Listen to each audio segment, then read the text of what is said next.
ہمارے کوئی لائف ممبر ہیں، انہوں نے بھیجا ہے کل کے خطاب سے متعلق ان کے ذہن میں کوئی الجھن آئی ہے اور اس کی تسلی کے لیے انہوں نے پورا ایک خط بھیجا ہے۔ پہلی بات تو یہ کہ میں بہت خوش ہوا ہوں یہ سوال پڑھ کے، جس نے بھی لکھا ہے حدیث مسلسل بالمصافحہ کا چاہتے ہیں تو منگوا لیں، حدیث مسلسل بالمصافحہ کی ریکویسٹ آئی ہے، انشاءاللہ کروا دیں گے انشاءاللہ۔ اجازت حدیث مسلسل بالمصافحہ یہ دیکھ لیں گے، کروا دیں گے کسی رات 27ویں کے بعد انشاءاللہ۔ تو محمد آفاق ہیں، کوئی لائف ممبر ہیں، انہوں نے لکھا ہے کہ قرآن مجید کی جو کل میں نے بیان کیا تھا کہ ایک ایک آیت اترتی گئی اور الوہی صفت، ہر آیت الوہی صفت کی حامل تھی اور اس کا رنگ آقا علیہ السلام پہ چڑھتا گیا، اور جب قرآن مجید کا نزول مکمل ہوا تو آپ کی ذاتی، شخصی، بشری صفات سب اتر گئیں رنگ، اور الوہی صفات کا رنگ چڑھ گیا تھا۔ اب وہ کہتے ہیں کہ اعتقادی الجھن ہے کہ اگر یہ چیز لے لیں، سوچیں تو لا تأخذہ سنۃ ولا نوم، تو کیا معاذ اللہ حضور کو نیند اور اونگ آنا بند ہو گئی؟ یا لم یلد ولم یولد، کیا اس الوہی صفت کے حامل ہو گئے؟ اس طرح کی چیزیں انہوں نے کہا ہے کہ یہ صفاتی شرک اس میں محسوس ہوتا ہے، یہ ان کو خدشہ لگا ہے۔ تو ایک تو میں مبارکباد دیتا ہوں لکھنے والے کو کہ اس نے ہمت کی اور یہ اشکال آیا اور مجھے لکھ کے بھیج دیا، لیکن میں نے پھر کہا اس جرت کا یہ فائدہ نہ اٹھائیں کہ آپ بھی شروع کر دیں، میرے پاس ٹائم نہیں ہوتا اتنا۔ تو لیکن یہ سوال بڑا اہم تھا، اس لیے میں نے چاہا کہ اس کا جواب دے دوں، تو انہیں بھی سمجھ آ جائے گی اور صرف اس ایک شخص کے لیے نہیں بلکہ اور بھی کئی لوگوں کے کام آ جائے گا۔ ایک سادہ سی چیز ذہن میں رکھ لیں، جب یہ میں نے کہا یا یہ کوئی بھی اور کہے، اور جب کہا جاتا ہے کہ آقا علیہ الصلوۃ والسلام پر اپنی ذاتی، شخصی، بشری صفات فی صفات میں شرک جو ممکن نہیں ہے، اور صفات کا شرک کا عقیدہ رکھا جائے تو کفر و شرک ہو جاتا ہے، تو صفات میں شرک ممکن نہیں۔ دوسری چیز ہے، اس کو کہتے ہیں اشتراک فی الصفات، صفات میں مشترک ہو جانا، یہ شرک سے الگ چیز ہے۔ یہ جو ساری چیز بیان کی یہ صفات کے اشتراک سے متعلق ہے، صفات میں شرک سے متعلق نہیں۔ اب دونوں میں فرق کیا ہوتا ہے؟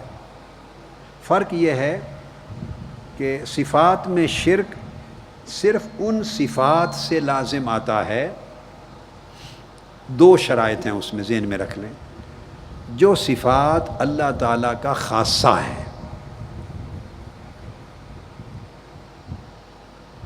ان صفات میں کوئی بندہ یا کوئی مخلوق اشتراک نہیں پا سکتی،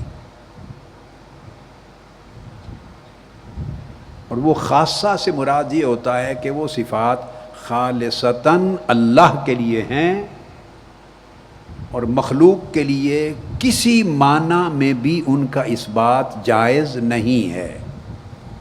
وہ صفات الہیہ ان کو خاصہ کہا جاتا ہے، تو یہ صفات میں ایک خاص قسم ہے۔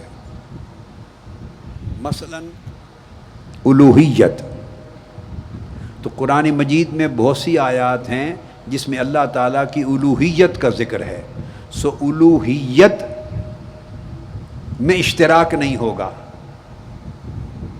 تو سوال پیدا ہوا کہ پھر جب الوہیت کی شان مجید میں بہت سی آیات ہیں جس میں اللہ تعالیٰ کی الوہیت کا ذکر ہے، سو الوہیت میں اشتراک نہیں ہوگا، تو سوال پیدا ہوا کہ پھر جب الوہیت کی شان بیان کرنے والی آیتیں اتری تو ان سے کون سی صفت کا رنگ چڑھا؟ تو الوہیت تو بندے کو منتقل نہیں ہو سکتی، بندہ الوہیت میں اشتراک نہیں پا سکتا اور الوہیت کی صفت کا حامل نہیں ہو سکتا۔ تو جو آیات الوہیت کا بیان کر رہی جب وہ اتری تو اس بندے پہ کیا رنگ چڑھا یا آقا علیہ السلام پہ کیا چڑھا؟ وہ اس کا مد مقابل چڑھے گا، وہ کمال ابدیت کا رنگ چڑھے گا۔ جب الوہیت کے بیان اور صفت کی آیت اترے گی تو آقا علیہ السلام پر جب اس کا رنگ چڑھے گا تو وہ کمال ابدیت کا رنگ چڑھے گا. تو ادھر الوہیت کی شان کی آیت اتری اور حضور کی ابدیت اپنے کمال پر پہنچتی گئی ہے. اسی طرح معبودیت، اللہ عبادت کے لائق ہے، تو جب وہ آیتیں اتریں جس میں اللہ کا عبادت کے لائق ہونا یہ مذکور ہے کہ اللہ کے سوا کسی اور کی عبادت کیوں کرتے ہو، نہیں، تو جب اللہ کی معبودیت کی صفات اور شان کی حامل آیتیں اتریں تو ان سے جو رنگ چڑھا، چونکہ یہ خاصہ ہیں سارے، ان سے جو رنگ چڑھا وہ ابدیت کا رنگ چڑھا. معبودیت کے مقابل بندے کو اس کا فیض بھی ملا مگر ابدیت کی شکل میں. اس طرح لا تأخذہ سنۃ ولا نوم کہ نیند نہیں آتی اور اونگ نہیں آتی اللہ کی شان ہے. اب یہ آیت اتری تو آپ کے ذہن میں سوال آ سکتا ہے کہ اللہ نے فرمایا کہ اللہ کو نہ نیند آتی ہے نہ اونگ آتی ہے. جب یہ آیت اتری تو اس سے کون سا صفاتی رنگ چڑھا ہوگا؟ تو اس سے بھی صفاتی رنگ چڑھا. اب اونگ اور نیند تو ختم نہیں ہو سکتی مخلوق سے اور بشر سے، انسان سے، تو اس کا صفاتی رنگ چڑھا کہ وہ نہیں سوتا. تو یہ شان مل گئی، آنکھیں سوتی ہیں دل نہیں سوتا. اس لیے آقا علیہ السلام کی شان یہ ہو گئی کہ نیند سے جب بیدار ہوتے تو آپ کی مرضی تھی، چاہتے وضو فرما لیتے اور اگر نہ چاہتے تو بغیر تازہ وضو کیے نماز پڑھ لیتے تھے، چونکہ نیند سے وضو نہیں ٹوٹا.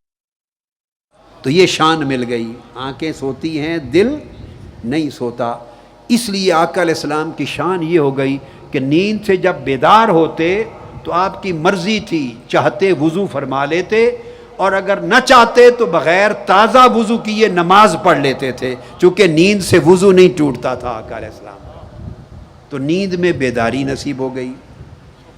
اسی طرح چونکہ دو مثالیں دی ہیں تو دونوں کا ذکر کر دوں. نیند والا بھی آ گیا. لم یلد ولم یولد، تو آقا علیہ السلام تو پیدا ہو چکے تھے، اب وہ تو پلٹ نہیں سکتی شان، اور آپ سے اولاد بھی پیدا ہو گئی تو نہ لم یلد ہو سکتے ہیں نہ لم یولد کی شان کے حامل ہو سکتے ہیں. یہ توحید کی شان ہے. سو جب یہ اتری تو لم یلد ولم یولد میں ایک اشارہ اور ہے، جیسے ولم یکن لہ کفوا احد سارا، ایک اشارہ اور ہے کہ آقا علیہ الصلوۃ والسلام ایسی شان کے حامل ہو گئے کہ ایسی شان والا نہ کوئی پیدا ہوا کسی سے اور نہ اس سے کوئی اور پیدا ہوا.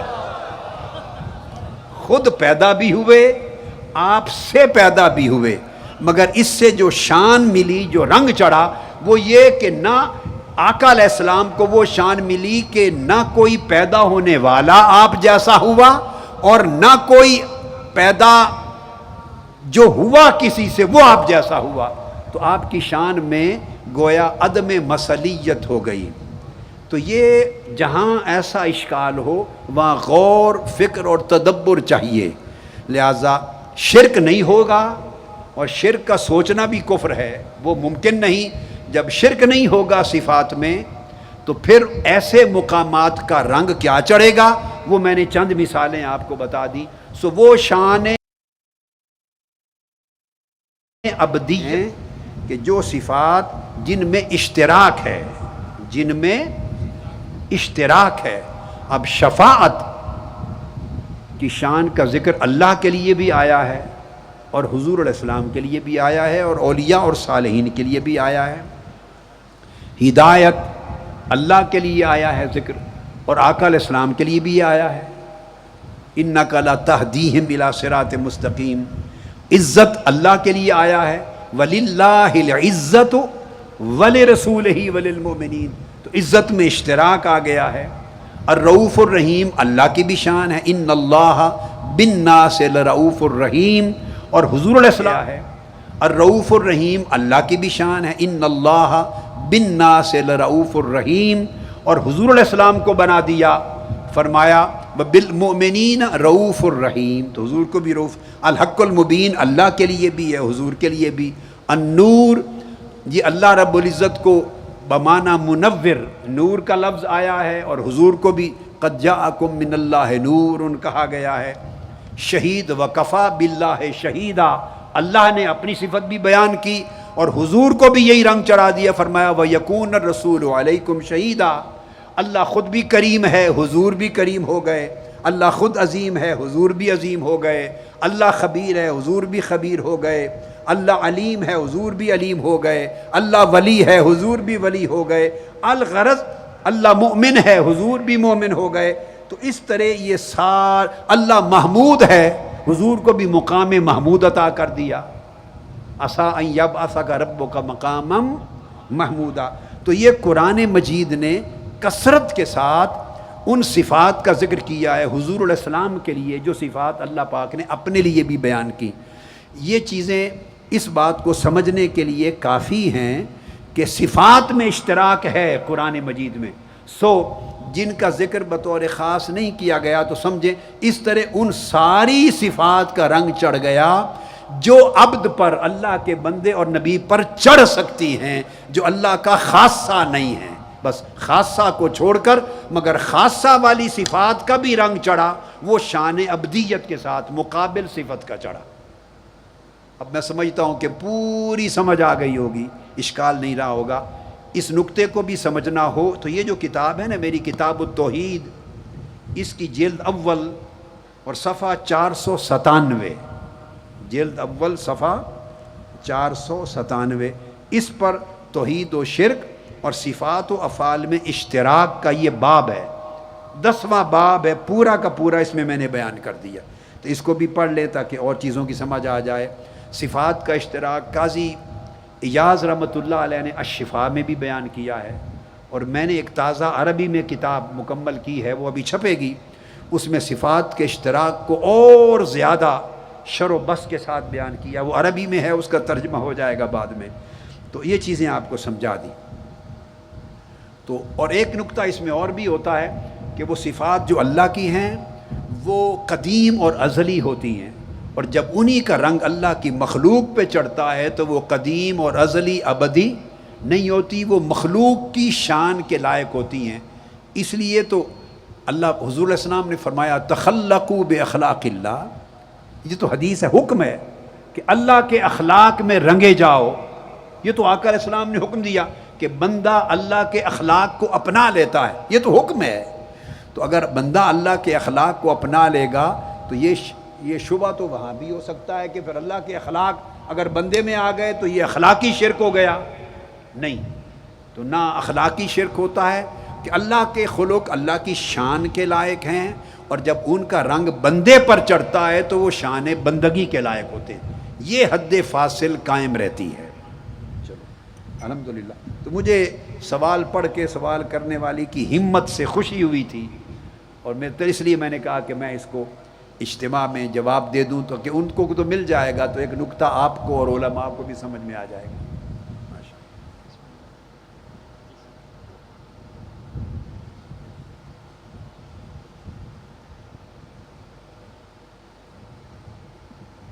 انہوں نے یہ بھی لکھا کہ وہ کسی اور کے پاس بھی گئے آج، ان سے اس کا جواب پوچھا تو مطمئن نہیں ہوئے۔ بھئی جب بات میں نے کہی ہے تو کسی اور کے جواب سے کیوں مطمئن ہوتے؟ تو میری کہی ہوئی بات کا جواب میں نے ہی دینا تھا نا۔ ٹھیک ہے، بات میں نے کہی ہے، دوسرا اس مشکل میں کیوں پڑے، وہ اس الجھن میں کیوں پھنسے، وہ کہ میں نے تو کہا نہیں۔ تو آپ نے صحیح جگہ سے بھیجا تو آپ کو جواب مل گیا، ماشاءاللہ۔ اب آج کا مضمون شروع کرتے ہیں۔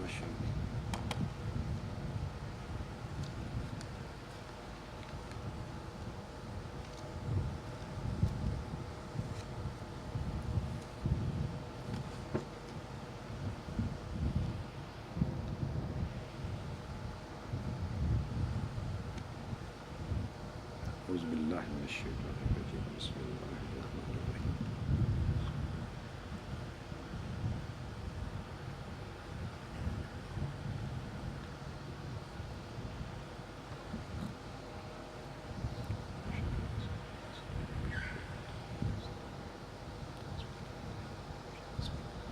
نحمدہ ونصلی ونسلم علی سیدنا و مولانا محمد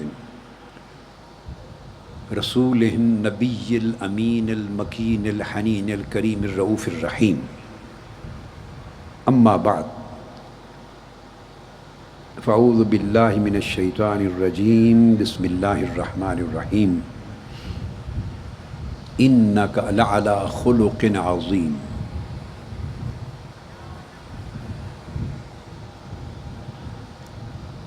صدق اللہ مولانا العظیم۔ ابھی آپ دیکھیے کہ میں نے باقاعدہ گفتگو شروع کرنے سے پہلے آپ کو صفات میں اشتراک کا مسئلہ سمجھایا۔ اب اس کی ایک مثال، ابھی جو مختصر سا خطبہ پڑھا اور آیہ کریمہ پڑھی، اس میں دیکھیں، میں نے آیت کریمہ پڑھی، اعوذ باللہ من الشیطان الرجیم، انک لعلی خلق عظیم۔ حضور کے خلق کو اللہ نے عظیم کہا اور اختتام کیا صدق اللہ مولانا العظیم، ہمارے رب اور مولا عظیم نے سچ فرمایا۔ تو دیکھا حضور کو بھی عظیم کہا اور اللہ نے خود کو بھی عظیم کہا۔ اور مختصر خطبہ میں نے 5 صفات ایسی پڑھی، ذکر کی، جو پانچوں کے پانچوں اللہ کی شان میں بھی بیان ہوئی اور آقا علیہ السلام کے لیے بھی بیان ہوئی، سوائے النبی کے۔ باقی رؤوف بھی، امین بھی، عظیم بھی، رؤوف بھی، رحیم بھی، یہ ساری صفات مشترک۔ تو یہ مسئلہ اشتراک فی الصفات کا ہے، ہمیشہ اس کو یاد رکھیں۔ علماء بھی جب کبھی ایسی نوبت کبھی آئے تو اس فرق سے پوری الجھن رفع ہو جائے گی۔ شرک اور چیز ہے اور صفات میں اشتراک اور چیز ہے۔ اشتراک میں شرک تب ہوتا ہے اگر جس طرح اللہ کی شان کے لیے ثابت کیا اسی طرح حضور کے لیے یا مخلوق کے لیے ثابت کرے، اسی طرح، پھر شرک ہوگا۔ اگر اسی طرح کو نکال دیں درمیان سے، اللہ کے لیے ثابت کیا اللہ کی شان کے لائق اور رسول کے لیے مخلوق کے لیے ثابت کیا مخلوق کی شان اور مقام اور مرتبے اور حد کے لائق، اس کے مطابق، تو وہیں سے شرک ہٹ گیا اور اس کی جگہ اشتراک نے لے لی۔ تو یہ مسئلہ اشتراک اور مظہریت کا ہو جاتا ہے، مظہریت کا، اور تخلق باخلاق اللہ کے تابع ہو جاتا ہے، تخلق میں آ جاتا ہے۔ یہ مسئلہ اشتراک میں اور مظہریت میں اور تخلق میں آ جاتا ہے۔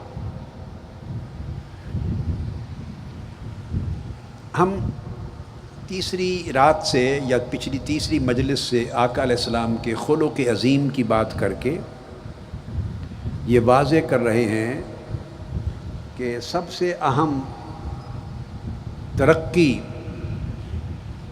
روحانی ترقی ہماری زندگی میں اخلاق کی ترقی ہے۔ اگر ہمارے اخلاق سنور جائیں تو ہماری روحانی ترقی کے سارے راستے کھل جاتے ہیں۔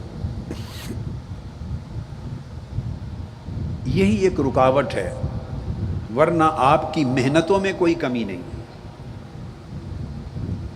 میں پھر آپ کی توجہ ادھر مبذول کروانا چاہتا ہوں۔ دیکھیے، آپ کو کہیں اور ایسے نظر آتا ہے حرمین شریفین کے علاوہ ہزارہا کی تعداد میں لوگ اعتکاف اکٹھے بیٹھے ہوں اور دور دراز کے سفر کر کے آ کے بیٹھے ہوں؟ چونکہ جب آپ ایک مسجد میں بیٹھتے ہیں معتکف بن کر، 2 بندے بیٹھیں گے، 3 بیٹھیں گے، 10 بیٹھیں گے، 20 بیٹھیں گے، اگر بڑی کشادہ مسجد ہے، جگہ ہے، تو 100-200 بیٹھ جائیں گے، چند 100 بیٹھ جائیں گے۔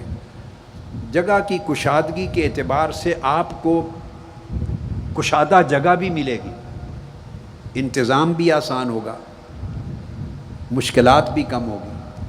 اور جب ہزارہا لوگ جمع ہوتے ہیں، اعتکاف میں بیٹھتے ہیں، اور گرمیوں کا موسم ہے تو تکلیف بھی ہوتی ہے، ٹھیک ہے، مشکلات بھی ہوتی ہیں، اتنی سہولتیں بھی نہیں ہوتی جتنی 2 4 5 10 بندے اگر ایک جگہ بیٹھتے پوری مسجد میں تو سہولتیں ہو سکتی تھیں، وہ بھی نہیں ہوتی۔ پھر مردوں کا بیٹھنا تو اپنی جگہ، اب آپ اندازہ کر سکتے ہیں، کہیں تصور ہے، یہ سامنے دیکھیے، ایک دریا ہے سمندر کہیں، ہزاروں کی تعداد میں خواتین بیٹھی ہیں اعتکاف میں. ان کے لیے کتنی مشکلات ہوں گی، خواتین کو کتنی مشکلات ہوں گی. یہاں بیٹھنا ہی صرف نہیں ہے مشکلات کا باعث، ان کا گھروں سے چل کے آنا. یہ پاکستان کی سوسائٹی ہے، خود مالک و مختار نہیں ہے. اگر آنے والی کسی کی بیوی ہے تو اس کا شوہر اجازت دے گا تو آئے گی.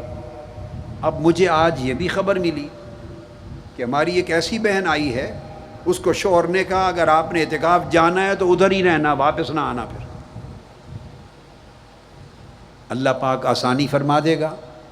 اور یہ جو کسی شخص کی زوجہ بیوی اعتکاف بیٹھی ہے اور شوہر نے الٹیمیٹلی آنے دیا، بے شک ایسا جملہ بھی بولا، لیکن اللہ پاک ناراض نہیں ہوتا، وہ اس کا پورا اجر اس کے شوہر کو بھی عطا کر دے گا. الٹیمیٹلی آئی تو شوہر کی اجازت سے ہی ہے نا، تو شوہر کو گھر بیٹھے اعتکاف کا ثواب مل گیا، تو دوہرا ثواب بیوی لے کے جا رہی ہے. مگر آتے مشکلات ہیں. آتے ہوئے بیٹیاں آئی ہیں تو ماں باپ کی اجازت کے بغیر نہیں آ سکتی.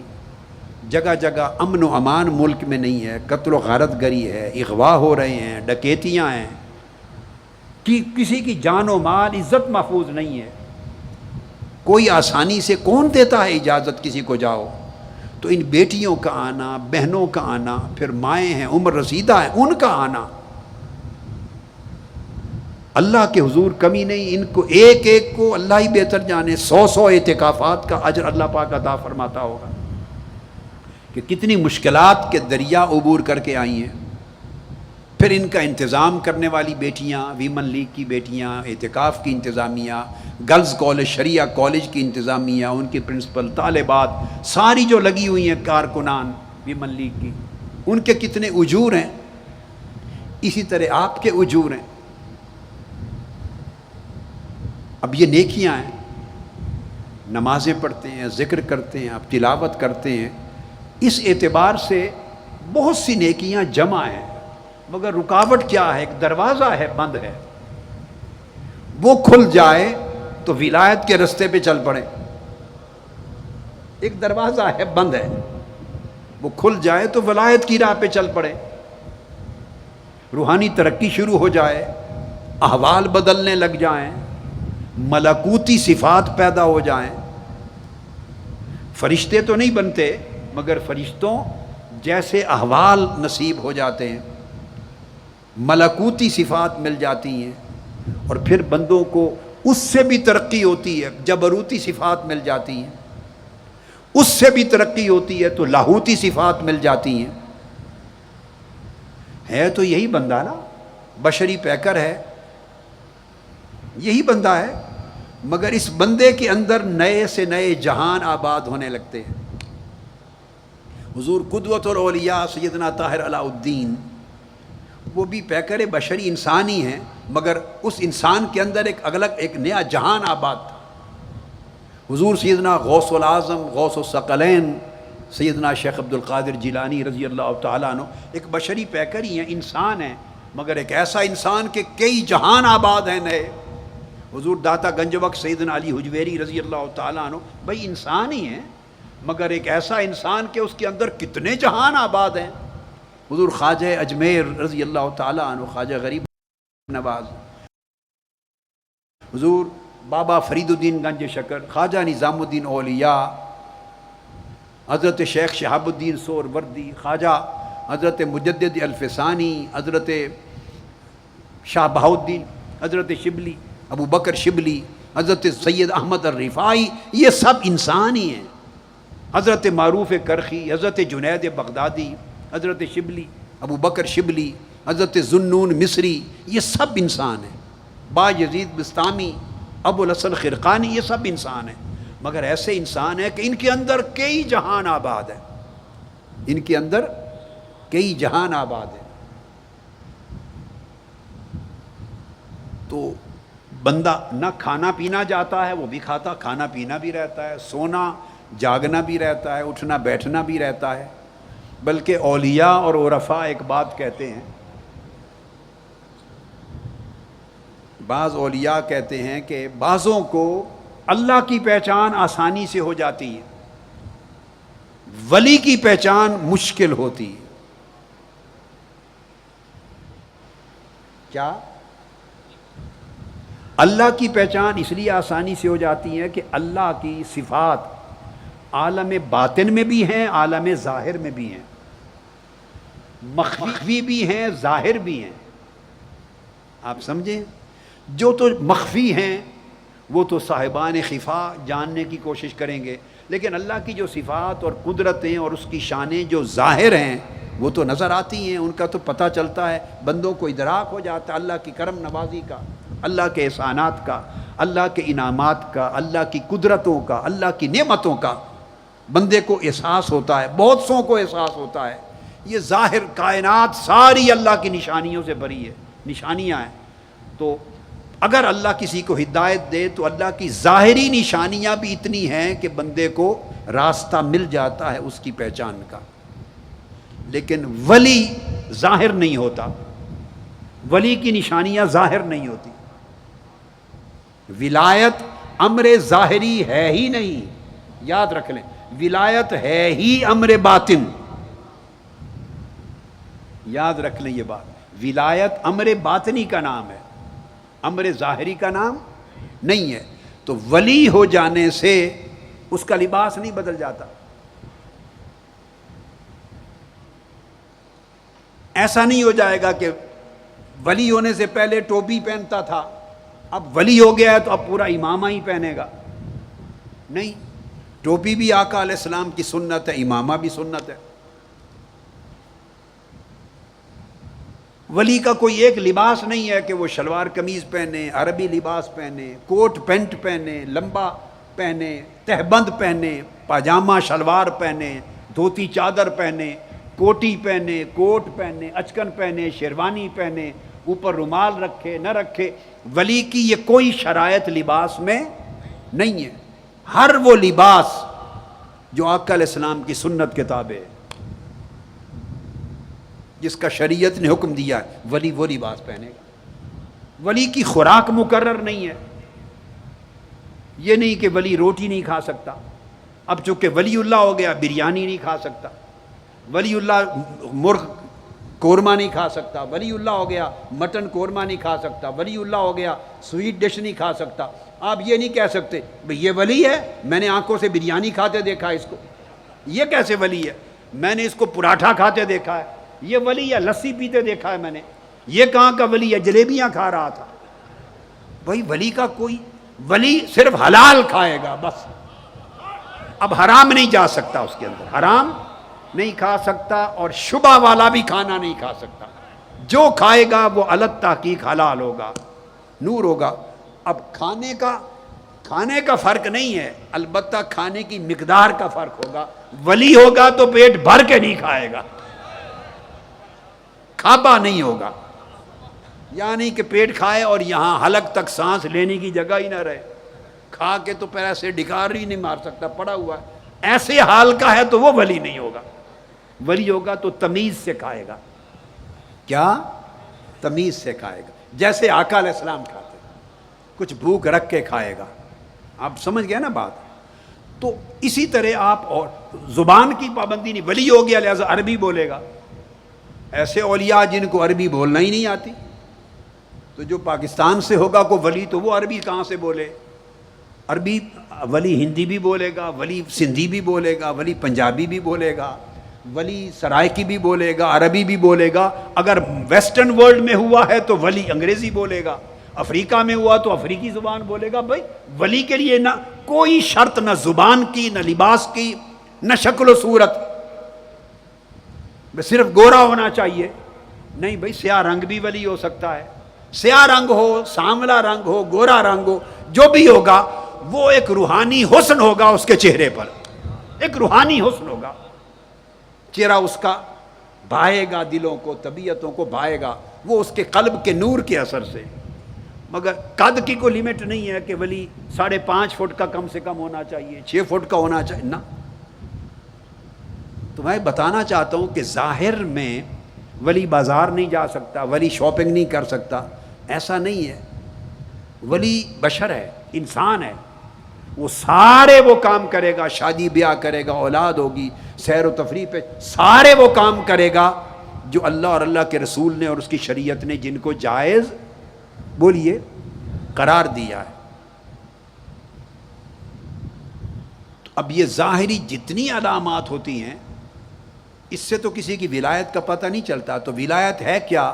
میں نے بتایا تقویٰ اور حسن خلق، تقویٰ اور حسن خلق کا کمال درجے پر اجتماع، یہ ولایت ہے۔ ولی کا قلب وسیع ہو جائے گا سمندروں کی طرح، ولی کے اخلاق حسین ہو جائیں گے، ولی کے اندر بخیلی کنجوسی نہیں رہے گی، وہ سخی و تباہ ہو جائے گا، ولی کریم ہوگا، ولی نفرت نہیں کرے گا، محبت کرے گا، ولی بغض نہیں رکھے گا، ولی معاف کرنے والا ہوگا، ولی دینے والا ہوگا، چھیننے والا نہیں ہوگا، ولی گالی گلوچ نہیں کرے گا، دعائیں دے گا، پیار کرے گا، ولی مہمان نوازی کرے گا، ولی لوگوں کی خدمت کرے گا، لوگوں کو ہدایت دے گا، لوگوں کی بھلائی سوچے گا، صلہ رحمی کرے گا۔ تو یہ سارے امور اخلاق اور باطنی احوال کے ہیں، وہ ماتھے پہ لکھے ہوئے نہیں ہوتے۔ تو بہت سے لوگوں کو مغالطہ ہوتا ہے، وہ ظاہری احوال دیکھتے ہیں کہ اس کے پاس تسبیح بڑے سائز کی نہیں ہے، یہ ولی نہیں۔ آنکھیں ایسے موٹی کر کے گور کے نہیں دیکھتا، سرخ سرخ کر کے کہ اگلا ڈر جائے، منہ کے اوپر اس کے کوئی ایسے اثرات نہیں ہوتے کہ جلال میں رہے، مروڑ آئے ہوئے ہیں اور پریشانی ہے، اگلا بندہ ڈر رہا ہے، نہیں، اس کے چہرے پر ملاحت ہوگی، نرمی ہوگی، باتوں میں مٹھاس ہوگی، چہرہ خوشگوار ہوگا، اخلاق۔ یہ وہ چیزیں ہیں امور باطنی جن سے ولایت تشکیل پاتی۔ اب سمجھیں بات کو۔ تو میں بتانا یہ چاہ رہا تھا، اب یہ جو خلق حسن ہے، خلق حسن اور حسن الخلق دونوں چیزیں، یہ اس وقت انسان کو ملتا ہے اور کمال کی طرف جاتا ہے، میں نے پہلی رات کہا تھا، جب بندے کی میں کی نفی ہو جاتی، میں کی نفی ہو جاتی ہے۔ تزکیہ نفس کا مطلب ہی یہ ہے کہ میں کو چھوٹا کرنا شروع کر دیا جائے، تزکیہ ہوتا ہے، میں چھوٹی ہوتی چلی جاتی ہے، پھر تصفیہ ہوتا ہے، میں اور چھوٹی ہو جاتی ہے، پھر تصفیہ، تزکیہ، تصفیہ کے بعد پھر اس کے بعد تخلیہ ہوتا ہے، پھر اس کے بعد تجلیہ ہوتا ہے۔ اس طرح 10 مرتبے ہیں، چلتے چلتے چلتے چلتے چلتے بندہ اس مقام پہ پہنچتا ہے کہ اللہ سے اس کو سارا فیض ملتا ہے اور وہ اللہ کے فیض کا متولی ہو کر مخلوق میں بانٹتا ہے۔ یہ 10 مرتبے ہیں، مگر یہ ساری منازل باطن میں طے ہوتی، اور اگر میں قائم رہے اندر میں، تو دروازہ کھلتا ہی نہیں۔ اب ہمارا پرابلم یہ ہے کہ ہم سب کچھ کرتے ہیں، علم بھی پڑھاتے ہیں، کتابیں بھی پڑھاتے ہیں، درس بھی دیتے ہیں، واعظ بھی کرتے ہیں، سنتے بھی ہیں، پڑھتے بھی ہیں، اعتکاف بھی بیٹھتے ہیں، نماز بھی پڑھتے ہیں، روزہ بھی رکھتے ہیں، تلاوت بھی کرتے ہیں، تسبیح بھی کرتے ہیں، خواتین بھی محنت کرتی ہیں، تلاوت کرتی ہیں، سارا کچھ کرتے ہیں، یہ سارا کچھ ہوتا رہتا ہے، مگر اندر میں قائم اور دائم رہتی ہے۔ چونکہ اندر کی میں قائم اور دائم رہتی ہے، لہذا وہ جگہ نہیں چھوڑتی جہاں اللہ سمائے، اللہ کی محبت سمائے، اللہ کا تعلق سمائے، اللہ کی قربت سمائے، اللہ کی رضا سمائے، اللہ کا نور سمائے۔ میں اندھیرا کیے رکھتی ہے، تو میں کے اندھیرے کی وجہ سے اخلاق ناسوتی، حیوانی اور بشری رہتے ہیں، ملکوتی نہیں بنتے، اخلاق نہیں بدلتے، احوال نہیں بدلتے، کیفیات نہیں بدلتی۔ اس لیے ضروری ہے کہ ہم اندر تبدیلی لائیں، اور اندر تبدیلی کے لیے آج ایک نقطہ سمجھاتا ہوں گر، اور وہ یہ کہ اپنے دل کو اللہ کے ساتھ ایسا مشغول کریں، ایسا لگا لیں اللہ کے ساتھ، اور دل کو اللہ کے تعلق کی لذتوں اور حلاوتوں سے ایسا معمور کر لیں، بھر لیں کہ کسی اور شے کا دھیان نہ آئے، تب جا کے یہ میں کو ایڈریس نہ کریں۔ میں کو جب توجہ نہیں دیں گے تو یہ ظالم اور کافر میں خود نظر انداز ہوتی ہوتی ہوتی ہوتی مر جائے گی۔ جب ہم توجہ دیتے ہیں نا، اندر سے نفس بولتا ہے میرے ساتھ کیا ہوا، مجھے عزت نہیں دی گئی، میرا نام نہیں بلایا گیا، میری بات نہیں سنی گئی۔ خواتین کا بھی رولا ہوتا ہے، مردوں کا بھی رولا ہوتا ہے، مجھے اہمیت نہیں دی گئی، مجھے نہیں سنا گیا۔ میں جب شروع ہوتا ہے وہ میں چیختی ہے تو بندہ اس کو ایڈریس کرتا، اس کی طرف متوجہ ہوتا، بس میں کی طرف متوجہ ہوا گیا، میں اسے انگیج کر لیتی ہے، میں بندے کو اپنے ساتھ انگیج کر لیتی ہے۔ میں کے کئی مسائل ہیں، بندہ ایک کے بعد دوسرا تیسرا ایڈریس کرتا کرتا اسی میں تھک ہار کے ختم ہو جاتا۔ اب یہ گر صوفیاء نے، اولیاء نے، عرفاء نے کس طرح سکھایا؟ اس مشن اور تنظیم کے کام کو، دین کے کام کو، اپنی روحانیت کے کام کو آگے بڑھانے کے لیے لازم ہے کہ یہاں صفائی ہو، یہاں پر صفائی۔ اللہ رب العزت نے ارشاد فرمایا اپنی کئی انبیاء پر نازل کی جانے والی کتب میں اور صحائف میں، یہ بڑی خاص بات، ارشاد فرمایا اذا کان الغالب علی عبدی الاشتغال بی جعلت لذتہ وہمتہ فی محبتی۔ نکتہ سنیں، اللہ پاک نے یہ راز اتارا اور اپنے خاص بندوں کے دلوں میں یہ راز اتارا اور اپنی کتابوں میں لکھوایا۔ فرمایا جب بندے پر یہ حالت غالب آ جائے، کون سی حالت؟ کہ وہ میرے ساتھ مشغول رہے۔ جب بندے پر یہ حالت غالب آ جائے، کون سی حالت؟ کہ وہ، اللہ فرما کہ میرے ساتھ مشغول رہے۔ اب اللہ کے ساتھ مشغول رہے کیسے؟ اس کو مثال سے سمجھا دوں۔ ایک آدمی آپ سے بات کر رہا ہے، یعنی میرے قریب کھڑا ہو مثلاً اور مجھ سے بات کر رہا ہو ایک شخص، اور ادھر ارد گرد لاؤڈ سپیکر پہ شور شرابہ بھی چل رہا ہو، 10 15 20 آدمی زور زور سے باتیں کر رہے ہو، شور شرابہ ہو رہا ہو، تو وہ جو ایک آدمی جس کے ساتھ میں مشغول ہونا چاہتا ہوں، جس کی بات میں سننا چاہتا ہوں اور جس کو اپنی بات سنانا چاہتا ہوں، نہ میری اس کو سنائی دے گی نہ اس کی مجھے سنائی دے گی، کیونکہ کان یہی ہے، اس کان میں 10 15 20 لوگوں کا شور شرابہ اور بھی بیک وقت چل رہا ہے، لاؤڈ سپیکر چلے ہوئے ہیں، 10 لاؤڈ سپیکر چلے ہوئے ہیں، ادھر سے گانے آ رہے ہیں، ادھر کوئی نعت پڑھ رہا ہے، ادھر کوئی قوالی کر رہا ہے، ادھر کوئی لڑائی جھگڑا کر رہا ہے، ادھر آپس کے معاملے چکا رہا ہے، شور شرابہ ہے طرح طرح کا۔ اب اس میں اس ایک بندے کی آواز جو ہے وہ مجھے سنائی نہیں دے رہی اور میری بات اسے سنائی نہیں دے رہی، تو میں کیا کہوں گا؟ میں کہوں گا بھئی ذرا تھوڑی دیر بند کرو لاؤڈ سپیکر، یا آپ چپ کرو، میں اس بندے کی بات سن لوں۔ تو اگر وہ باقی باتیں بند نہیں ہوں گی تو اس کا مطلب یہ ہے کہ ان کا شغل غالب ہے، ان کی آواز غالب ہے، اور میں اس ایک بندے کے ساتھ مشغول نہیں ہو سکتا۔ سکون اور سکوت ہو تو اس کے ساتھ مشغول ہوں گا۔ اسی طرح بندے کے قلب کا حال ہے، 100 دھیان ہے اس کے، اور کئی رولے ہیں جن کے اندر الجھا ہوا ہے، اس کے ساتھ لڑائی بھی چل رہی ہے، ادھر مقدمہ بازی بھی چل رہی ہے، سسرال کے ساتھ بھی دنگا فساد چل رہا ہے، ان لاز کے ساتھ بھی چل رہا ہے، بیوی کے ساتھ بھی جھگڑا چل رہا ہے، بہن بھائیوں کے ساتھ بھی جائیداد کے تنازع چل رہے ہیں، پڑوسیوں کے ساتھ بھی ایک مقدمہ چل رہا ہے، ساتھ والوں کے ساتھ بھی ایک معاملہ چل رہا ہے، ادھر کوئی اور مذہبی طبقوں کے ساتھ بھی معاملات، ان کے بھی رولے فتوے چل رہے ہیں، بندہ ادھر بھی الجھن، ادھر بھی الجھن، ادھر بھی الجھن، پھر دوسرے کی گاڑی دیکھتا ہے تو اپنی گاڑی چھوٹی ہے، محل دیکھتا ہے دوسرے کا میرا گھر چھوٹا ہے، میری تنخواہ کم ہے، پیسے کم ہیں، اس کے وسائل زیادہ ہیں، بچوں کی فیس زیادہ ہے، تو یہ بھی الجھنیں ہیں۔ یہ 10 15 ساری چیزوں کو یکجا کر لیں، یہ ساری چیزیں بندے کو اپنے ساتھ مشغول کرتی ہیں، ہر مسئلہ بندے کو مشغول کرتا ہے، دھیان کو الجھا دیتا ہے۔ تو جب آپ کا دھیان، آپ کا قلب 100 چیزوں میں الجھا رہے گا تو وہ ایک مولا کے ساتھ مشغول کیسے ہوں گے؟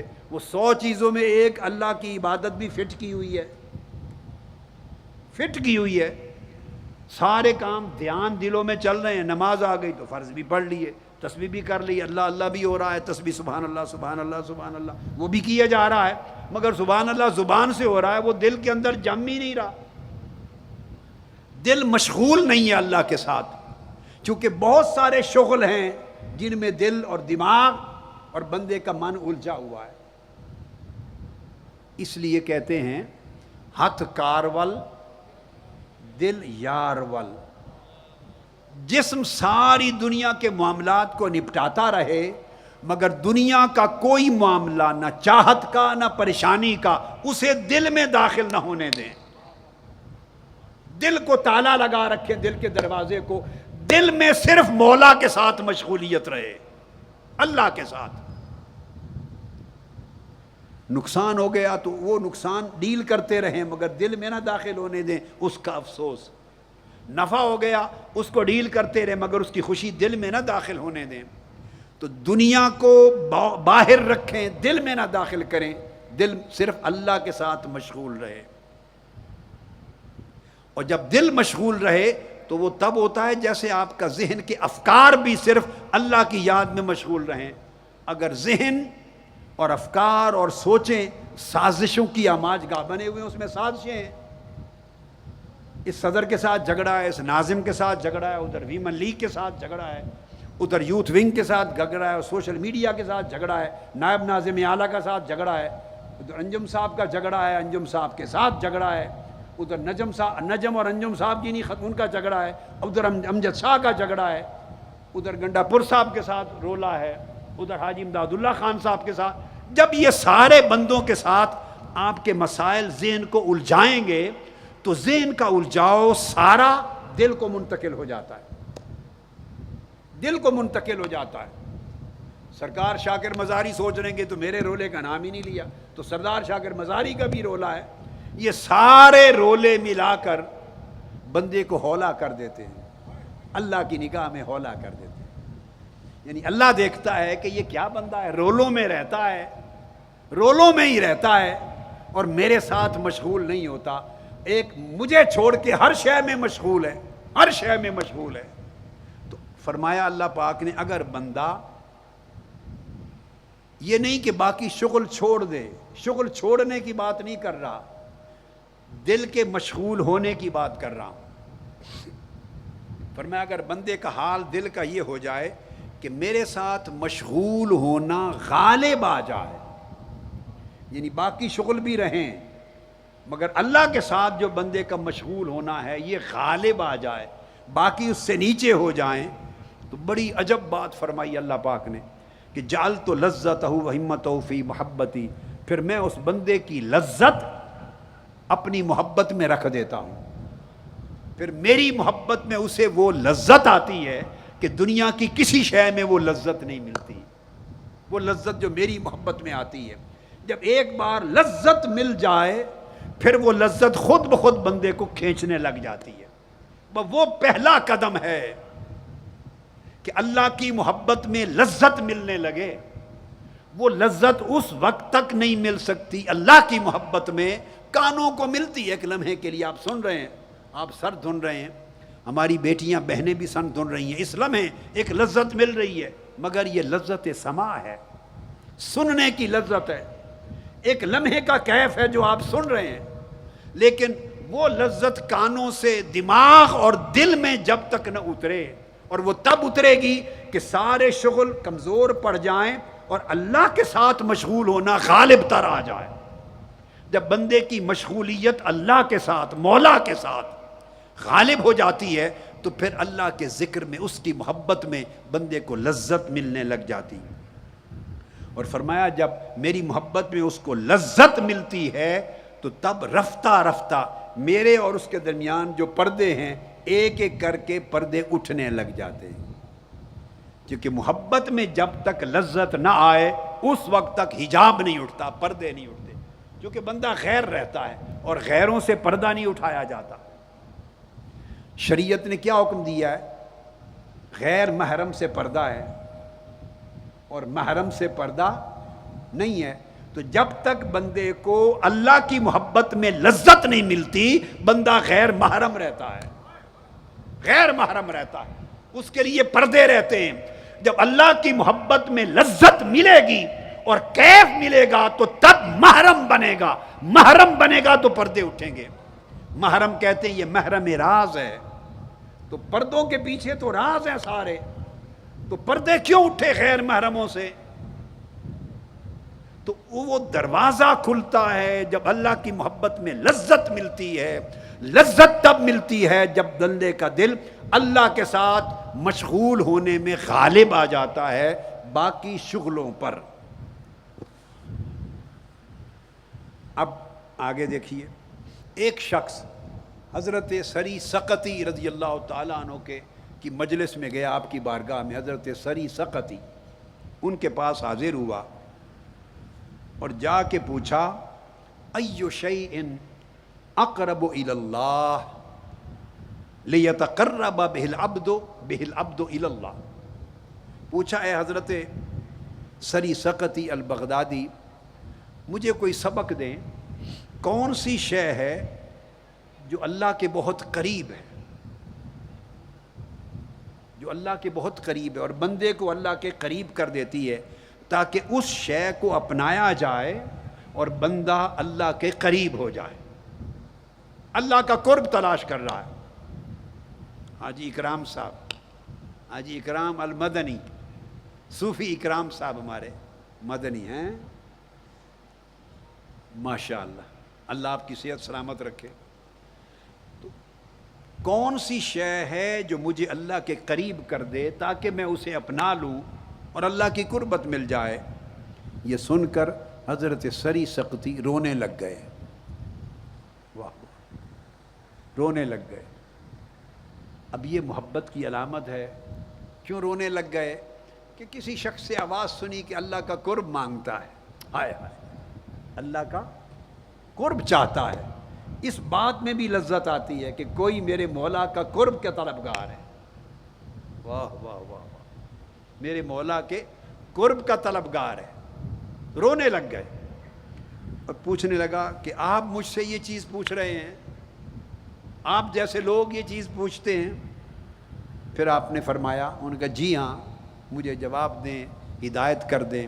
آپ نے فرمایا، تو سری سقطی نے فرمایا سن لیں، جو چیز تجھے اللہ کے قریب کر دے گی، ان افضل ما یتقرب بہ العبد الی اللہ سبحانہ، جو چیز اللہ کے قریب کرتی ہے، یہ بات بڑی توجہ سے ذہن نشین کر لیں، جو چیز بندے کو اللہ کے قریب کر دیتی ہے اور سب سے زیادہ قریب کر دیتی ہے اور پردے اٹھا دیتی ہے اور اللہ کی بارگاہ قرب میں پہنچا دیتی ہے، بارگاہ قرب میں پہنچا دیتی ہے، سب سے بڑھ کر وہ کیا چیز ہے؟ اللہ اکبر. فرمایا ان یطلع اللہ علی قلبک وانت لا ترید من الدارین غیرہ. فرمایا وہ صرف ایک ہی چیز ہے، ایک ہی چیز ہے کہ اللہ تمہارے دل میں جھانکے. اللہ وقتاً فوقتاً اپنے بندوں کے دل کو دیکھتا رہتا ہے، ویسے تو ہر وقت دیکھتا ہے، کوئی شے اس سے پوشیدہ نہیں، مگر خاص معنی میں اللہ اپنے بندوں کے دل کو دیکھتا. فرمایا سب سے اللہ کی قربت عطا کرنے والی حالت یہ ہے، کوئی خاص عبادت، کوئی خاص روزہ، کوئی تسبیح، کوئی ذکر اذکار بیان نہیں کیا. فرمایا سب سے زیادہ اللہ کا قرب دینے والی شے یہ ہے کہ تیرے دل کا حال یہ ہو جائے کہ اللہ تیرے دل میں جھانکے اور دیکھے اور خود پا لے کہ تو سوائے اللہ کے ساری کائنات میں کچھ اور چاہتا ہی نہیں ہے. وہ خود دیکھے. وہاں اے بندے تیری زبان کا بولنا کوئی قیمت نہیں رکھتا کہ تو کہتا پھرے باری تعالیٰ میں تیرے سوا کچھ نہیں مانگتا، میں تیرے سوا کچھ نہیں چاہتا. ہم بھی راتوں کو 27ویں رات آگے پیچھے رو رو کے کہتے ہی ہیں نا کہ مجھے صرف تیری ذات چاہیے، تیری رضا چاہیے. نہیں، یہ ہمارے کلمات ہیں. فرمایا نہیں، کہنا پڑھنا نہیں، وہ تمہارے دل کو دیکھتا ہے. دیکھتے دیکھتے وہ یہ حال دیکھ لے کہ اس وقت میرے بندے کے دل کا حال یہ ہے کہ سوائے میرے ساری کائنات میں، دنیا اور آخرت کے دونوں جہانوں میں، اس کے اندر کوئی اور خواہش نہیں سوائے میرے. یہ بندہ صرف مجھے چاہتا ہے اور کوئی چاہت نہیں بچی. جب دل کا یہ حال ہو جائے تو یہی حالت سب سے زیادہ اللہ کے قریب کرنے والی. کوئی اور وظیفہ، کوئی اور خاص قسم کی وضع، قطع، طرز کی عبادت، کوئی شے وہ قرب نہیں دیتی، چونکہ یہ جسم ہیں، سارے اعمال اور عبادات کے جسم ہیں. روح نہ ہو تو جسم مردہ ہوتا ہے. اور روح یہ ہے جو میں نے بتایا کہ اللہ اپنی نگاہ فرمائے بندے کے دل میں اور خود اللہ دیکھے کہ کیسا میرا بندہ، اس کے دل میں سوائے میرے کسی شے کی طلب ہی نہیں. تو بندے کو نہ کہنے کی ضرورت نہ مانگنے کی ضرورت، بندہ خود اپنی قربت سے نواز. اللہ پاک بندے کو قربت عطا کر دے.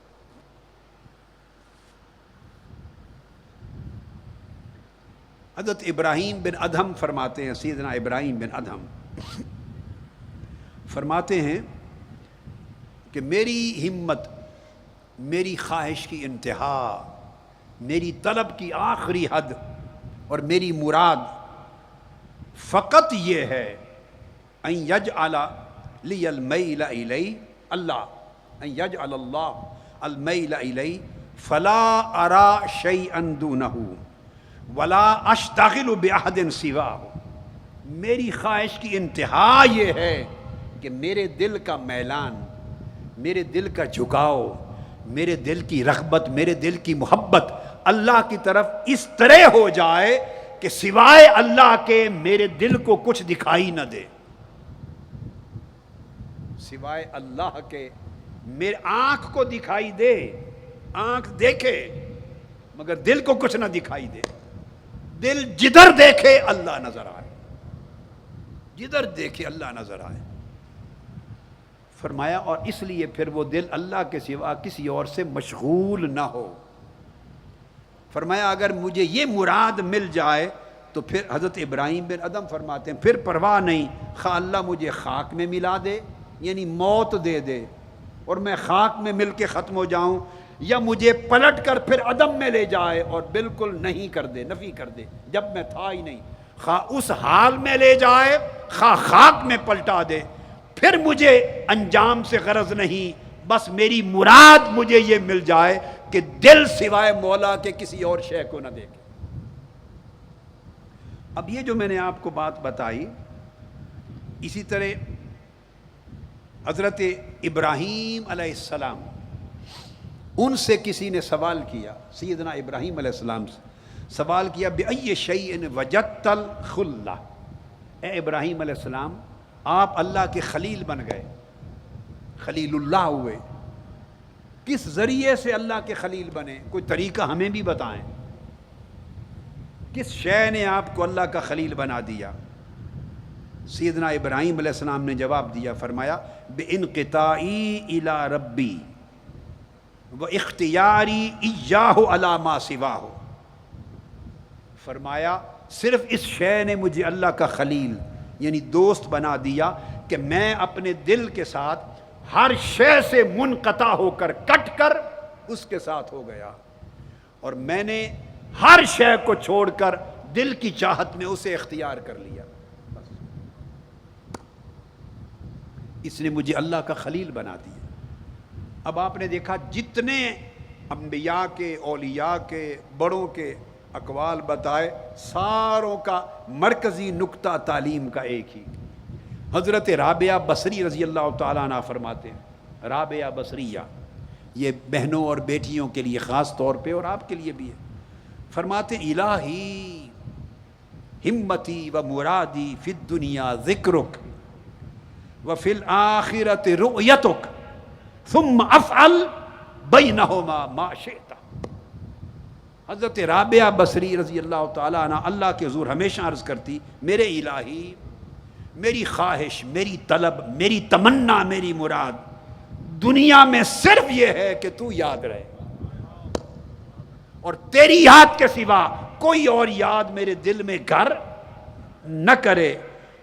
دنیا میں تو یاد رہے اور آخرت میں تیرا دیدار رہے، صرف آخرت میں تیرا دیدار رہے.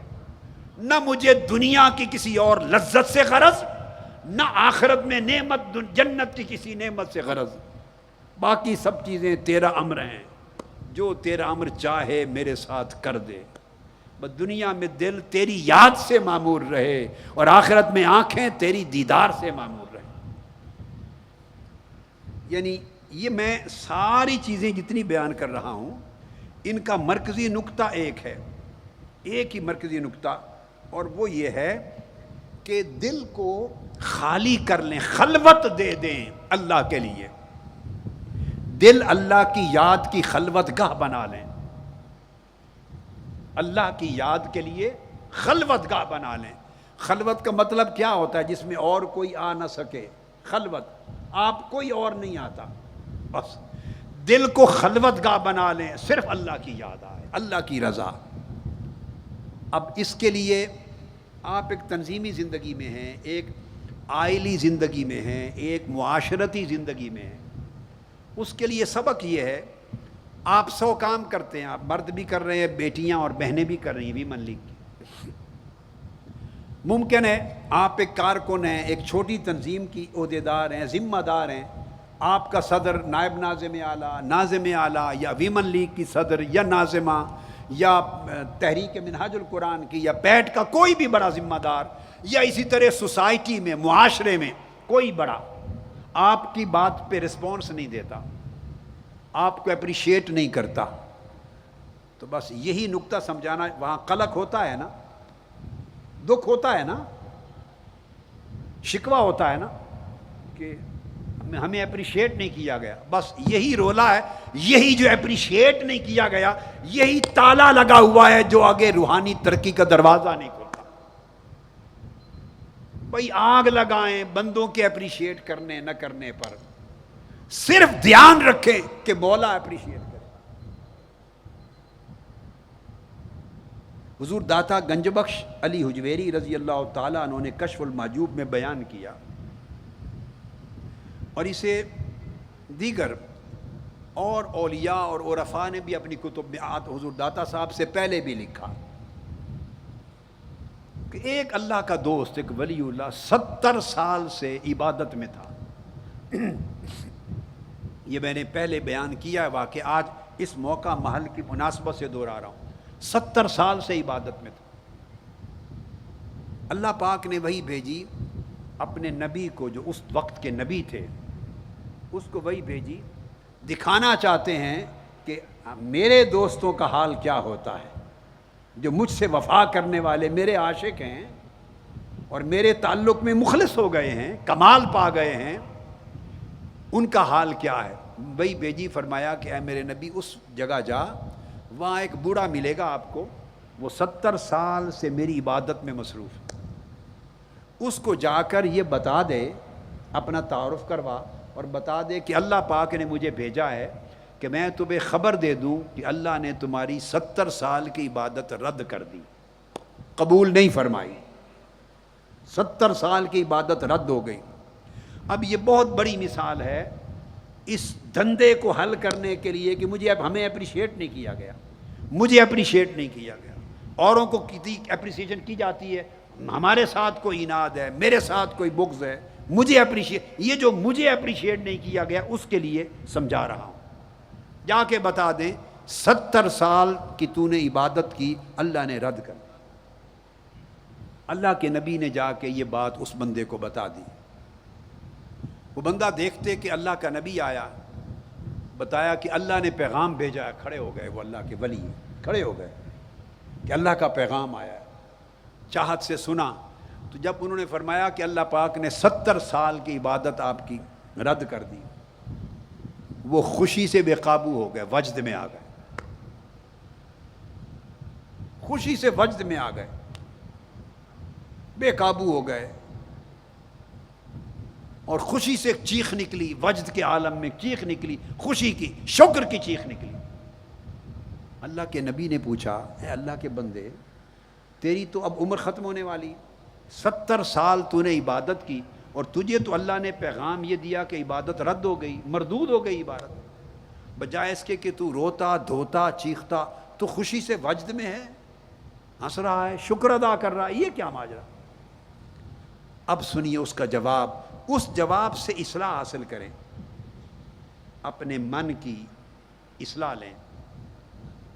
اس نے جواب دیا آپ کا کہنا بجا، میں تو اس بات پہ خوش ہوں، وجد کر رہا ہوں، عبادت قبول کرنا، میرا کام تو عبادت کرنا تھا، میں کر رہا ہوں 70 سال سے، قبول کرے یا نہ کرے یہ اس کا کام، مجھے اس سے غرض نہیں ہے، وہ قبول کرے یا نہ کرے، اپریشیٹ کرے یا نہ کرے یہ اس کا حق ہے، میں کون ہوں اس میں دخل دینے والا، اس کا فکر نہیں۔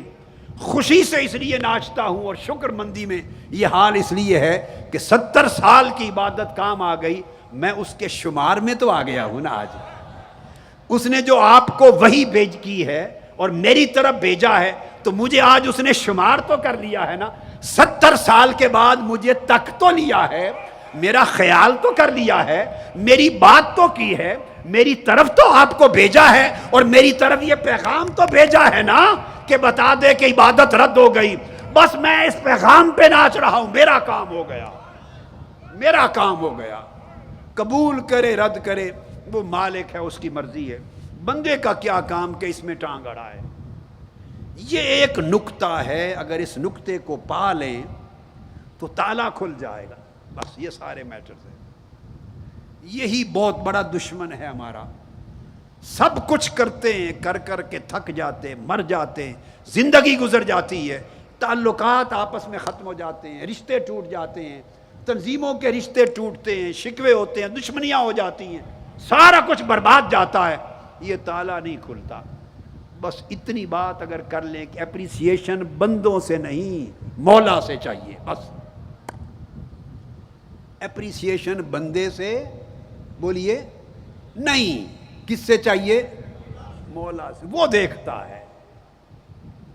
اصل اپریسیشن وہی ہوگی جو قبر کی شام میں، جب پہلی شام قبر میں آئے گی تو اپریسیشن وہاں نظر آ جائے گی۔ جب آپ ساری عمر آقا کی وفاداری میں کام کرتے رہے، اس مشن کے لیے رات دن دائی بن کر، رفیق بن کر، معاون بن کر محنت کرتے رہے، دعوت دیتے رہے، تگ و دو کرتے رہے، لوگوں کے گھر گھر جا کر پیغام پہنچاتے رہے، اگر یہ کیا، محنت کی، تھکے، اعتکاف کی محنتیں کی، مصطفی انقلاب کی محنتیں کی، اللہ کے دین کی سربلندی کی محنتیں کی، بھلے بھائی تنظیمی کوئی سربراہ اپریشیٹ کرے یا نہ کرے، آپ اس کے لیے نہیں کر رہے کام، ذہن میں رکھ لیں۔ آپ گنڈا پور صاحب کے لیے کر رہے ہیں، بولیے، ان کی رضا کے لیے، انجم صاحب کی رضا کے لیے، حسن بھائی کی رضا کے لیے، آپ نجم صاحب کے لیے، سردار شاکر مزاری صاحب کی رضا کے لیے کر رہے ہیں، ان سے اجر لینا ہے۔ آپ علامہ آصف میر صاحب سے اجر لینا ہے، علامہ امداد اللہ خان صاحب سے اجر لینا ہے، ان کی رضا کے لیے کر رہے ہیں، بولیے۔ فرحت حسین شاہ کے لیے کر رہے ہیں، فیاض ورائی صاحب کی رضا کے لیے کر رہے ہیں، نہیں بھائی، کسی کی نہیں، یہ لیے نہیں۔ یہ قبول کریں نہ کریں، مانے نہ مانے، شاباش دیں یا نہ دیں، اصل شاباش وہ ہے جو وہاں ملنی ہے اور گنبد خضرا سے ملنی ہے، اور وہ شاباش آپ کو مل کے رہنی ہے۔ اللہ کی عزت کی قسم، آنکھیں بند ہوں گی، قبر میں جائیں گے، پہلی شام پردہ اٹھ جائے گا اور آپ دیکھیں گے کہ تاجدار کائنات کا جب پوچھا جائے گا، اے بندے بتا یہ ہستی کون ہے، پہچانتا ہوں، تو آقا مسکرا کر جواب دیں گے، فرشتوں یہ میرا غلام ہے، عمر پر منہاج القرآن کا جھنڈا اٹھاتا رہا ہے، میری غلامی کرتا رہا ہے، اس کا میرا اس سے نہ پوچھو، اس کا مجھ سے پوچھو۔ قبر کی پہلی رات ہی کام ہو جائے گا، قیامت کے دن آقا کی کملی اور شفاعت کا سایہ ملے گا، کام ہو جائے گا، جنت میں آقا کی ہمسائے کی قربت ملے گی، کام ہو جائے گا۔ یہ کوئی اپریشیٹ دنیا میں کسی نے کیا نہ کیا، آپ اپنے کیے کو برباد کرتے رہتے ہیں اور برباد کرتی رہتی ہیں۔ اس ولی سے سبق سیکھو جسے 70 سال کی عبادت کے بعد پیغام ملا کہ عبادت رد ہو گئی، ختم، وہ وجد میں آ کے ناچ گیا، اس نے کہا قبول ہو یا نہ ہو اس کا کام، اس نے وہاں سے بھی اپریسیشن نہیں مانگی، واہ واہ واہ، یہ ایک اور درجہ ہے، اس نے وہاں سے بھی اپریسیشن نہیں مانگی، اس نے کہا میرا سب کچھ یہ ہے کہ اس نے شمار تو کر لیا، آج مجھے پیغام تو بھیج دیا، یہ مقبولوں کی کتاب ہے، یہ مردودوں کی کتاب ہے، چلو اپنی کسی کتاب میں میرا نام تو لکھ دیا۔ ارے عشق اتنا خالص ہوتا ہے، عشق اتنا خالص ہوتا ہے۔ یہ ایک دنیاوی مثال میں نے پہلے بہت زمانہ پہلے 90s میں یا ممکن ہے 10-15 سال پہلے یہ 2-3 بار بیان کی تھی، وہ مجنو اور لیلا کی۔ وہ بات سمجھ آنے والی ہے اس لیے پھر دوہرا رہا ہوں۔ وہ آپ نے قصہ نہیں سنا کہ لیلا بیمار ہو گئی تھی تو مجنو کو خبر ملی، وہ ساتھ آ کے مسجد میں معتکف بن گیا۔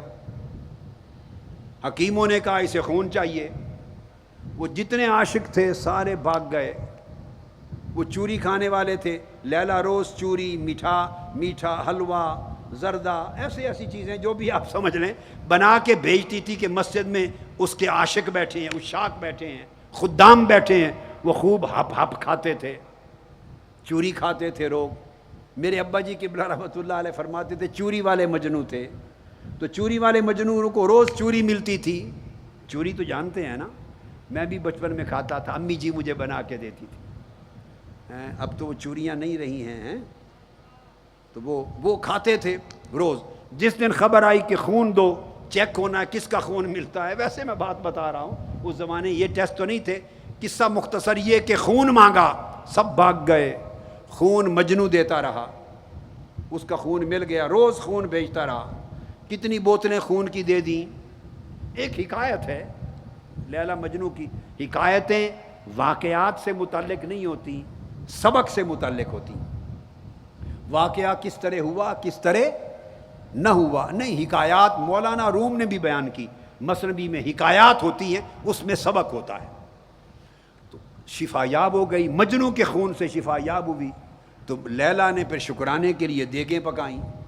جب دیگیں پکائیں تو زردہ اور حلوہ لینے کے لیے سارے بھاگے ہوئے مجنو پھر آ گئے، کشکول لے کر، پیالے لے کر، ساری قطاریں لیلا ہر ایک کو دیتی گئی، بھر کے ہر ایک کو بھر کے دیتی گئی۔ اسے پتہ نہیں تھا کہ یہ بھاگے ہوئے بھگوڑے ہیں، سارے بھاگ گئے تھے، پتہ تھا کہ نہیں، مگر دیتی گئی۔ جب اصل مجنو آیا اور اس نے کشکول آگے کیا تو لیلا نے اس کو پہچانا اور ہاتھ مار کے اس کا کشکول توڑ دیا، اس کا پیالہ توڑ دیا۔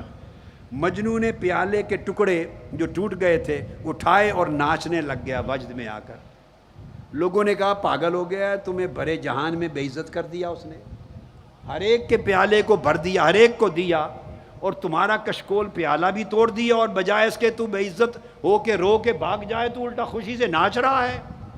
مجنو ناچتا گیا، انہوں نے پوچھا کو راز تو بتاؤ کیا ہے؟ تو جب وہ اپنا ناچ کے خوشی میں ہوش میں آیا، اس نے کہا راز یہ ہے کہ کسی اور کا توڑا ہوتا، ہائے اتنی بات، یہاں 100 مجنو جمع تھے، کسی اور کا توڑا ہوتا، 100 میں میرا پیالہ کیوں چنا؟ مجھے دوجیاں نالوں وکھرا جانے تو توڑے ہے نا، میرا وکھرا جانے ہے نا، مینوں وکھرا سارے نالوں وکھرا جانے ہیں، سب سے جدا جانا ہے تو میرا پیالہ توڑا ہے، بس وہ جدا جاننے پر ناچ رہا ہے۔ تو عشق اجر سے غرض نہیں رکھتا، عشق خالص شے ہے، عشق خالص شے ہے، وہ اجر اور اجرت سے تعلق نہیں رکھتا، وہ اپنے دل کو صرف محبوب کے تعلق سے بھر لیتا ہے، اور محبوب جیسی ادا سے بھی پیش آئے اسی سے خوش ہوتا ہے۔ یہ چند نکتے جو بتائے، اگر ان کو آپ سنبھال لیں اور دل میں ڈال لیں، ان کو دل میں ڈال لیں تو بہت سارے جھنجٹ ختم ہو جائیں گے۔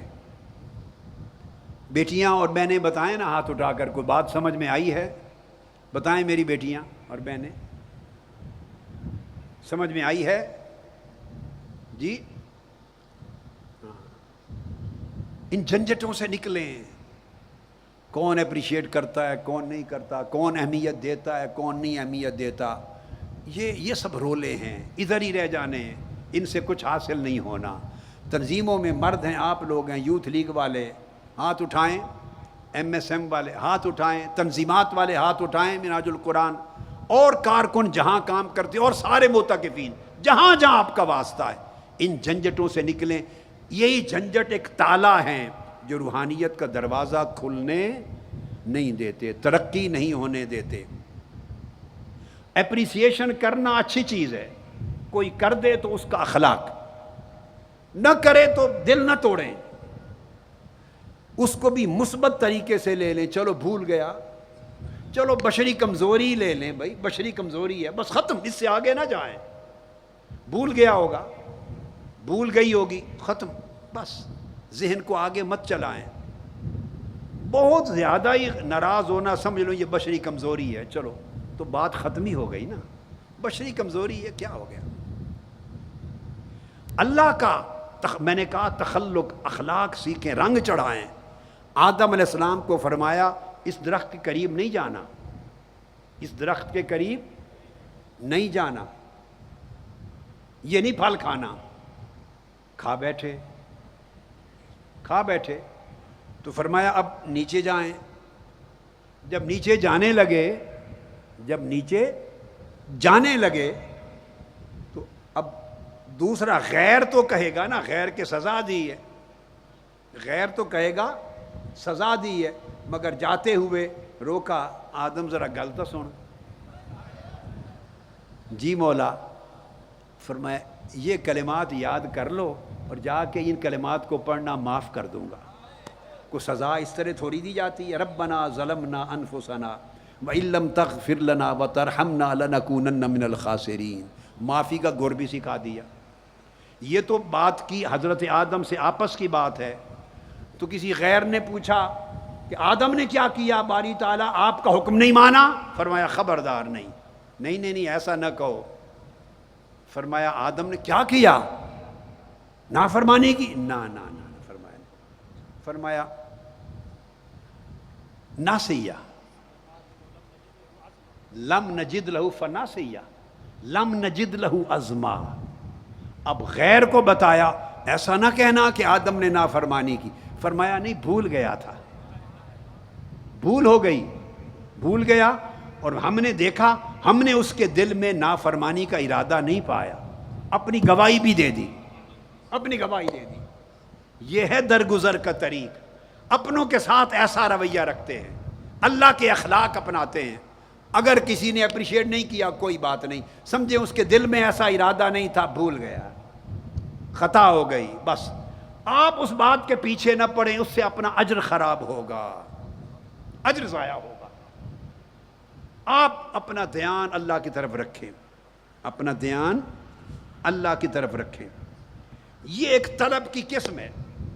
پکارتا تو ہر کوئی ہے اللہ کو، اللہ اللہ ہر کوئی کرتا ہے، نیک کام ہر کوئی کرتا ہے، مشن کے دین کے کام ہر کوئی کرتا ہے، مگر ان سارے کاموں میں دل اس کے ساتھ تعلق میں کتنا خالص رہتا ہے اور کسی اور شے کی پرواہ نہیں کرتا. یہ ہے اصل قدر و قیمت کی چیز. حضرت ذوالنون مصری رضی اللہ تعالیٰ عنہ فرماتے ہیں، ذوالنون فرماتے ہیں کنت حاجن فاذا بشاب یقول. فرمایا میں حج کر رہا تھا اور کعبے کے طواف میں تھا تو میں نے ایک جوان کو دیکھا، جوان ولی اللہ جوان، اس کو دیکھا.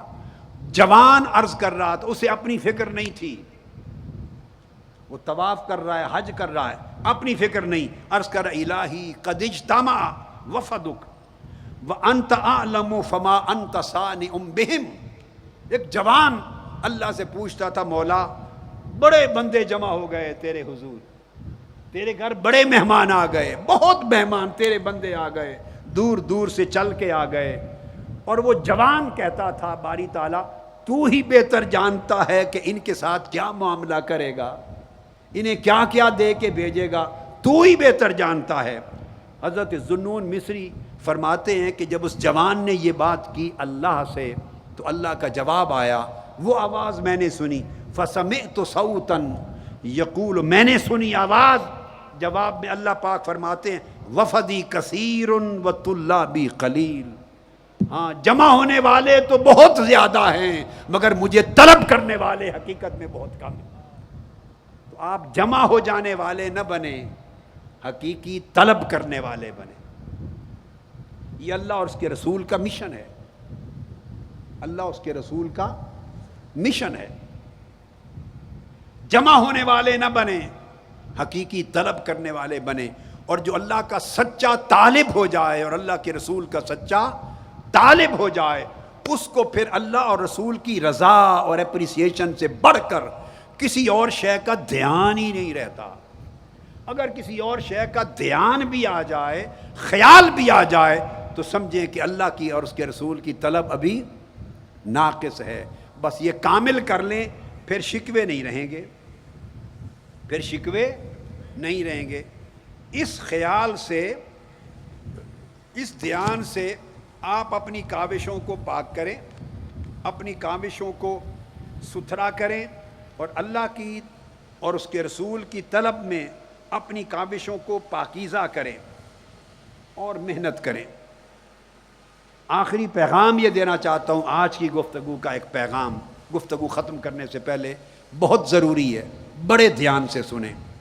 یہاں اتفاقاً آج اپریسیشن کی جو کہ بات ہو رہی تھی، تو آج ہمارے کراچی کے بڑے اچھے نامور کارکن، عہدیداران، لیڈرز تحریک منہاج القرآن کا سرمایہ، جو طویل 80s کے زمانے سے جوان تھے تو مشن کا کام کر رہے تھے، آج تک استقامت کے ساتھ کم و بیش 30 سال گزر گئے، استقامت کا پہاڑ بن کے ہر حال میں کھڑے.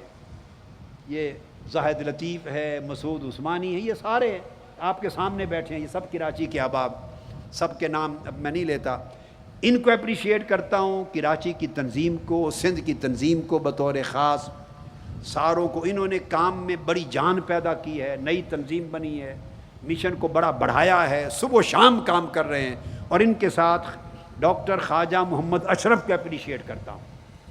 ہر لمحہ، ہر وقت ان کا تعاون مسجد رحمانیہ اور ان کی پوری تگ و دو ان کے ساتھ شامل حال ہوتی ہے. تو ان کو بھی اللہ پاک صحت اور تندرستی، اور خواجہ محمد اشرف صاحب کو شفا اور صحت اور سلامتی عطا کرے. ان سب کو صحت اور سلامتی عطا کرے. اللہ پاک ان سب کو خوشیاں دے. جاوید پی پی ہیں، وہ کدھر بیٹھے ہیں؟ وہ آصف پی پی ہیں، آصف پہ وہ بیٹھے ہمارا آصف پی پی ہے، ان کے بھائی جاوید پی پی تھے. اللہ پاک ان سب کو سلامت رکھے اور آخرت میں بھی بڑے درجے اور اپنی رحمتوں اور نعمتوں سے فیضیاب کرے ان ساروں کو. اور خواجہ اشرف صاحب کو بھی میرا سلام، اور تمام کارکنان کو، ذمہ داران کو میرا سلام اور دعائیں پہنچائیں. آپ کو کچھ بات کل بھی کروں گا میں. آپ کے لیے پیغام یہ ہے کہ آپ میں سے ہر شخص، آپ اس مشن میں شامل ہو گئے، رفیق بن جاتے ہیں، فارم فل کرتے ہیں فارم اور رفیق بن جاتے ہیں، مگر عمر بھر ذاتی حیثیت میں اس مشن کی دعوت کے کام میں پرسنلی انوالو نہیں ہوتے. بڑی توجہ سے اس بات کو سمجھیں. یہ دعوت کا مشن ہے، یہ اعلاء کلمہ حق کا مشن ہے، احیاء دین کا مشن ہے، امت کے اصلاح احوال کا مشن ہے، غلبہ دین حق کا مشن ہے، آقا علیہ السلام کا مشن ہے، اور اللہ اس کے رسول کا مشن ہے. اس کا حق یہ نہیں کہ آپ فارم فل اپ کریں، رفیق بنیں، رفاقت کی فیس دیں اور بس کام چھوڑ دیں تنظیم والوں پر. نہیں، آپ ہر ایک سے پوچھا جائے گا آپ نے پرسنلی اس دعوت کے کام کو کیا کیا ہے. ہم نے عادت بنا لی ہے، ہنگامی طور پر جب ایونٹس آتے ہیں تو متحرک ہو جاتے ہیں، دعوت بھی دیتے ہیں، خرچ بھی کرتے ہیں، سٹرگل بھی کرتے ہیں، رات دن لگاتے ہیں، جان و مال خرچ کرتے ہیں ہنگامی ایونٹس میں. ہنگامی طور پر ایونٹس آ گئے، دھرنا آ گیا، 17 جون آ گیا، انقلاب مارچ آ گیا، لانگ مارچ آ گیا، اسلام آباد کا دھرنا آ گیا، اعتکاف کا وقت آ گیا، میلاد پاک آ گیا، ایونٹس آتے ہیں، ہم متحرک ہو جاتے ہیں. اس کو دعوت نہیں کہتے. یہ ایونٹس کی محنت ہوتی ہے، تگ و دو ہوتی ہے، یہ ہماری ہنگامی قسم کی تحریکی سرگرمیاں ہوتی ہیں، تحریکی ہنگامی سرگرمیاں ہوتی ہیں. مگر دعوت وہ ہے جس کا سلسلہ دائماً رہے، مسلسل رہے، اور ہر روز تسلسل کے ساتھ کچھ وقت نکال کر اس مشن کی دعوت دوسرے کو پرسنلی پہنچانے میں آپ انوالو رہیں.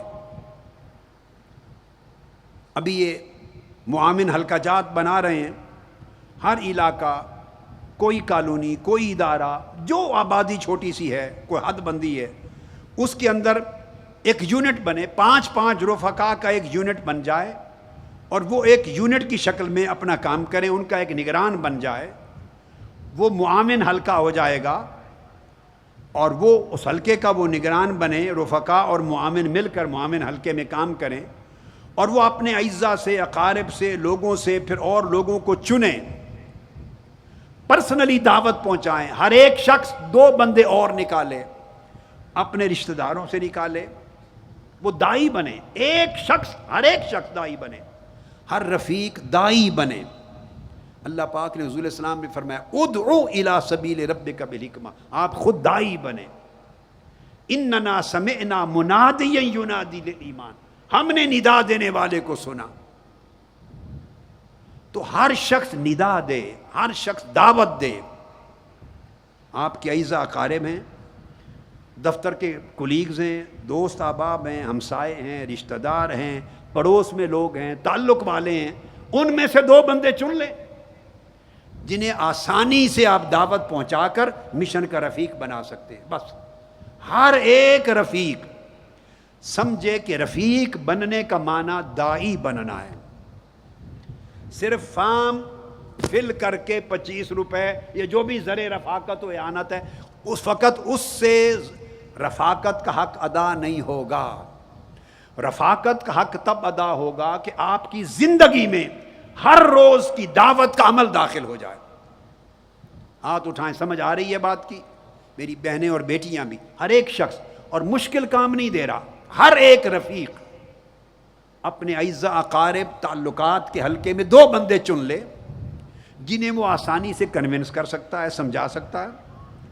ان 2 تک اپنا پیغام پہنچائیں، میری کوئی کتاب دیں، 40 دیں، کیسٹ دیں، کتابیں پہنچائیں، میسج پہنچائیں، سیل فون کے ذریعے پہنچائیں، کتاب دے دیں، اس تک پیغام پہنچائیں،